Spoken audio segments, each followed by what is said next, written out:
ہم جانتے ہیں کہ ویکینڈ پہ شب معراج تھی، بڑی بابرکت رات تھی، اور ہم کوشش کرتے ہیں کہ جو چیز ویکینڈ پہ گزرے اس کو ہم منڈے کو ضرور کور کریں، اور شب معراج پر ڈسکشن کرنے کے لیے ہمارے ساتھ موجود ہیں، کسی تعارف کے محتاج نہیں ہیں، عالم دین ہیں، پاکستان میں انتہائی مقبول بلکہ پوری دنیا میں انتہائی مقبول ہیں، انجینئر محمد علی مرزا صاحب آپ کے بے حد مشکور ہیں، آپ نے اپنا قیمتی وقت ہمیں دیا۔ سر میں آپ سے دو سوال، ایک تو معراج کے بارے میں کچھ ہمیں بتائیے، اس کی اہمیت، اس دن کے بارے میں، اور ساتھ ساتھ 28 رجب وہ دن ہے جب مولا حسین علیہ السلام نے اپنا سفر شروع کیا تھا مدینہ سے کربلا کا۔ پلیز سر ہمیں کچھ بتائیے اس بارے میں۔ جی، لا حول ولا قوة الا باللہ، اللہم صلی علی محمد وعلی آل محمد۔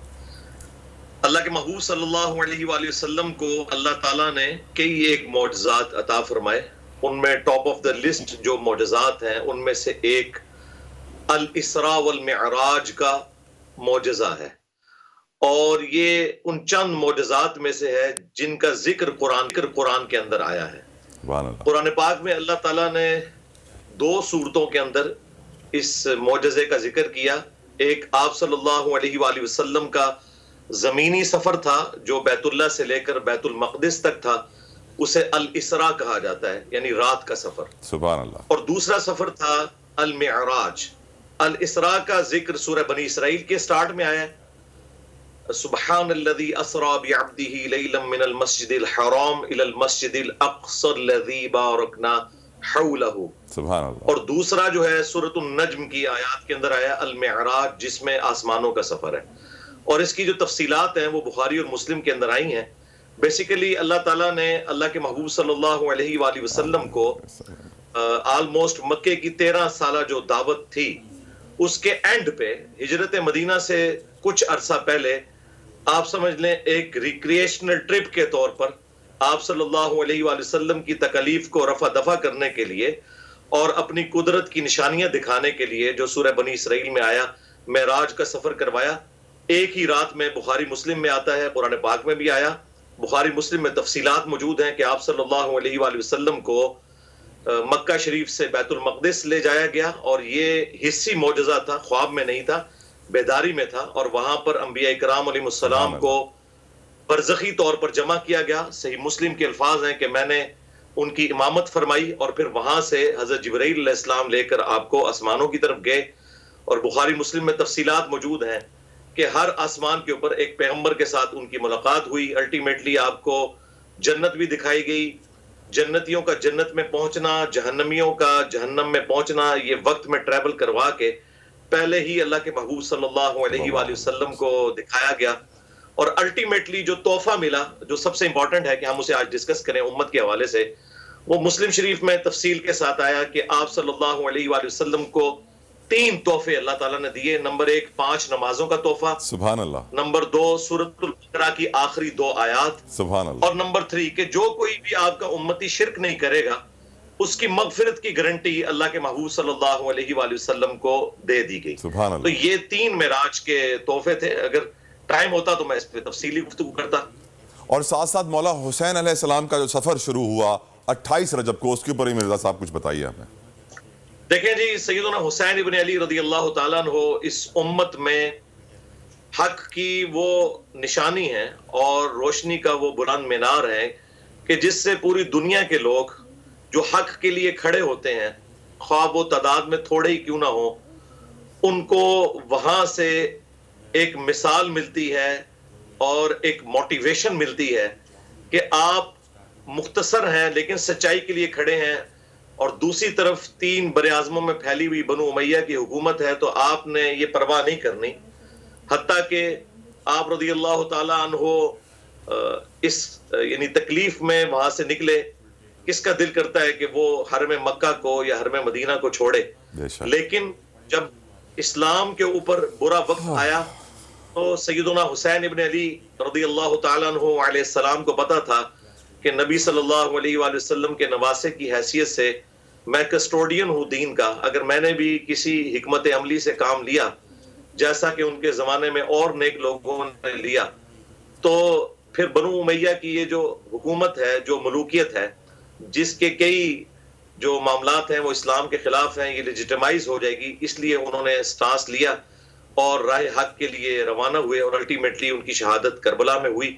اور آج تک امت ان کی ان تکلیف کو یاد کر کے دکھی تو ہوتی ہے، لیکن ساتھ ہی ساتھ یہ حوصلہ ملتا ہے کہ حسین ابن علی بہادری کی علامت ہے، وہ مظلومیت کی علامت ہے. حق، بے شک بے شک. مرزا صاحب، لوگ معراج کو سمجھتے ہیں لیکن نماز کی میں ہم اتحیاتوں پڑھتے ہیں، اور اتحیاتوں کا بھی معراج سے تعلق ہے، تھوڑا ہمیں بتائیے اس کے بارے میں. ہاں جی، دیکھیں، ایک تو پبلک کے اندر مشہور ہے کہ یہ تشہد جو ہے وہ معراج کی گفتگو ہے، لیکن اس حوالے سے کوئی بھی حدیث موجود نہیں ہے. البتہ یہ ضرور ہے کہ بخاری مسلم میں آیا کہ ابن مسعود رضی اللہ تعالیٰ عنہ کہتے ہیں کہ اللہ کے محبوب صلی اللہ علیہ وآلہ وسلم نے اپنے دونوں مبارک ہاتھوں میں میرا ہاتھ لے کر اور مجھے یہ التحیات للہ والصلوات والطیبات یہ تعلیم فرمایا. اور ابن عباس کے الفاظ ہیں بخاری مسلم میں کہ اللہ کے محبوب صلی اللہ علیہ وآلہ وسلم تشہد ہمیں اس طرح تعلیم فرماتے تھے جس طرح قرآن کی آیات. اور یہ جو تشہد ہے یہ نماز کا بنیادی جز ہے، اور اس میں آپ ترتیب دیکھیں، پہلے اللہ کی حمد بیان ہوئی ہے، اس کے بعد رسول اللہ پر درود شریف صلی اللہ علیہ وآلہ وسلم، یعنی آپ پر سلام، السلام علیکہ ایھا النبی. اور یہ انشائیہ ہے، یعنی یہ دانستہ طور پر ہم پڑھتے ہیں، یہ حکایت یہ سٹوری کے طور پر نہیں پڑھتے شب معراج کو یاد کرنے کے لیے، بلکہ بخاری مسلم کے الفاظ ہیں جب تم سلام پڑھو گے اور السلام علینا وعلی عباد اللہ الصالحین، تو اللہ تعالیٰ جتنے بھی دنیا میں نیک بندے ہیں ان تک تمہارا سلام پہنچا دے گا. اس کے بعد ہم پھر شہادت دیتے ہیں توحید کی اور رسول اللہ صلی اللہ علیہ وآلہ وسلم کے پیغمبر ہونے کی، اور پھر درود شریف کے بعد ہم دعائیں مانگتے ہیں. یہی ترتیب ہے جو جامع ترمذی میں آیا کہ جو شخص اللہ کی حمد کر کے اور درود شریف پڑھ کے متوجہ ہوتا ہے اللہ کی طرف تو اللہ تعالیٰ اسے محروم نہیں لوٹاتا، اس کی دعا کو قبول کرتا ہے.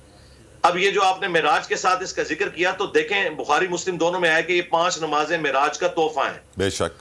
تو تحفہ اللہ تعالیٰ نے اس میں اشارتاً یہ بتا دیا کہ جس طرح ہمارے محبوب صلی اللہ علیہ وآلہ وسلم کی معراج زمین سے آسمانوں کا سفر اور ہمارا قرب جیسا کہ اس کی شان کے لائق ہے، اس طرح ایک مؤمن کی معراج یہ ہے کہ وہ تو اتنا بڑا مرتبہ حاصل نہیں کر سکتا جو اللہ کے محبوب صلی اللہ علیہ وآلہ وسلم کو ملا، لیکن نماز وہ پڑھے تو نماز گویا اس طرح ہے جس طرح کہ مولا علی علیہ السلام کہتے ہیں کہ جب میرا دل کرتا ہے کہ میں اللہ سے باتیں کروں تو میں نماز پڑھتا ہوں، اور جب میرا دل یہ کرتا ہے کہ میں اللہ کی باتیں سنوں اور اللہ مجھ سے گفتگو کرے تو میں قرآن پڑھتا ہوں. سبحان اللہ. تو یہ نماز جو ہے وہ اللہ تعالیٰ کے ساتھ بندوں کا تعلق ہے، اور اس لیول کا کہ سورہ روم کی آیت نمبر 31 ہے وَأَقِيمُوا الصَّلَاةَ وَلَا تَكُونُوا مِنَ الْمُشْرِكِينَ، دیکھنا نماز کو قائم کرنا اور مشرک نہ ہو جانا.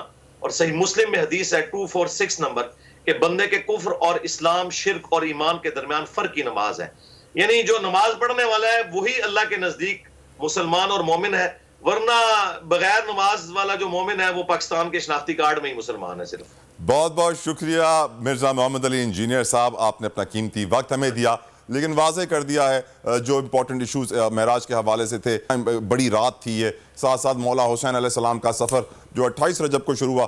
اللہ تعالیٰ ہمیں معراج سے سیکھنے کی توفیق عطا فرمائے اور نماز پڑھنے کی توفیق عطا فرمائے، کیونکہ معراج کا سب سے بڑا تحفہ نماز ہے. صلی اللہ علیہ وسلم نے فرمایا میری آنکھوں کی ٹھنڈک ہے نماز، تو یقیناً مومن بننے کے لیے نماز پڑھنا بہت ضروری ہے، اور اللہ سے ملاقات ہے، اللہ سے میٹنگ ہے جو ہمیں دن میں 5 بار ضرور کرنی چاہیے. میں ہوں سید مزمل شاہ، اور اب آپ مجھے دیکھ سکتے ہیں صرف بول نیوز پر. زندگی ایک میدان ہے اور PSL 8 میں ہر ٹیم کو چھونا آسمان ہے. 6 ٹیموں کے بیچ دھواں لڑائی. یہ شور نہ لڑائی کا ہے نہ ڈر کا، یہ شور ہے جیت کا، یہ شور ہے جنون کا. کھیل کا جنون روزانہ رات 11 بجے صرف بول نیوز پر.